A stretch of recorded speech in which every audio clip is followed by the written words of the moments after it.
Hey everyone, welcome back to The Explainer. Today, we're jumping right into a really uplifting topic. We're going to explore how we can completely transform our lives, and honestly, our everyday experiences, just through the power of universal intention and conscious choices.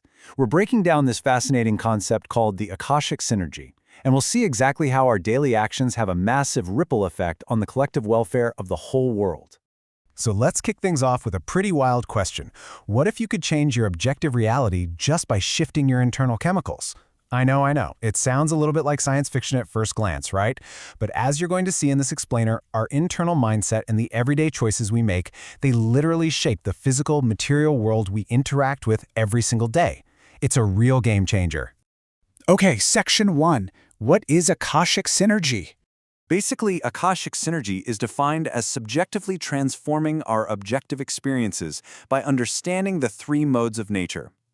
What does that actually mean for us? Well, it essentially means that no matter what crazy things are happening around us in the objective world, we always have the free will to choose a higher attitude. By really understanding these modes, we actively get to decide how we react to, and ultimately, how we shape our own reality. Moving right along to Section 2, our three internal chemicals. So, there are three modes of nature, and they are goodness, passion, and ignorance.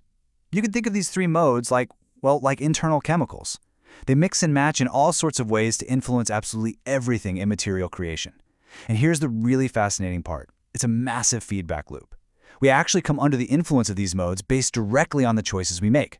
So the more we lean into one of these modes, the more of those specific qualities we absorb, which makes us super inclined to just repeat those exact same choices over and over again.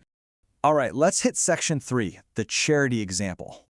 To really wrap our heads around these modes in a practical way, let's look at the evolution of giving.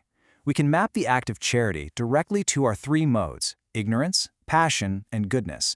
This is a brilliant way to see how the exact same physical action, just giving a donation, can carry totally different energies and create completely different real-world outcomes. And it's all based entirely on our internal chemicals and our intentions at that exact moment.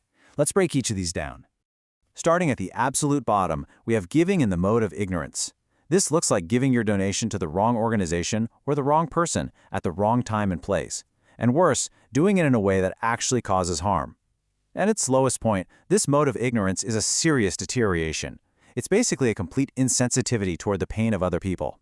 It gets so bad that someone in this mode might even justify cruelty or say environmental destruction just to get a quick, immediate personal win.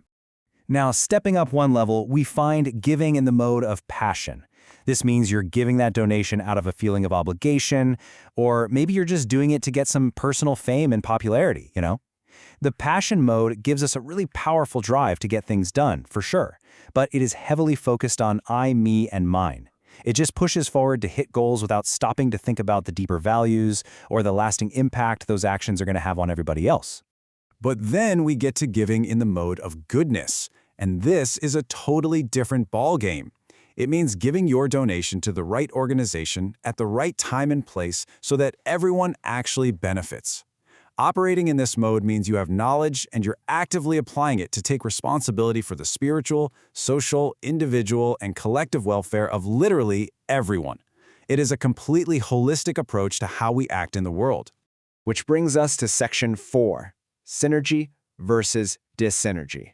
This whole idea of how we give perfectly highlights two major overarching types of consciousness that are at play right now. Let's compare them side by side. Dyssynergy only cares about how something affects me now. On the flip side, synergy considers the overall present and future of absolutely everyone involved. Just look at the stark contrast there. You've got this short-sighted, totally self-centered mindset on one hand, and then this expansive, collective vision of synergy on the other. It completely flips the script on how we measure success. And here's the key. The mode of goodness is the actual engine that creates this synergy. It's about looking at the broader picture instead of just obsessing over immediate short-term goals. It focuses on how an action is going to bring true inner fulfillment, generate real happiness for other people, and bring genuine prosperity to a cause.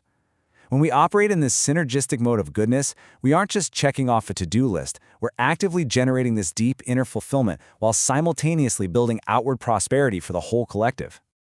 Okay, moving to section 5, balancing passion and goodness.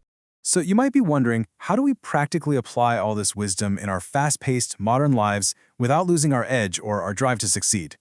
Well, it's called giving in wisdom. And it's all about balancing your necessary passion with that overarching vision of goodness. Look, we all need passion to accomplish things in the material world. Whether we're engineers, scientists, farmers, or entrepreneurs, we absolutely need that drive.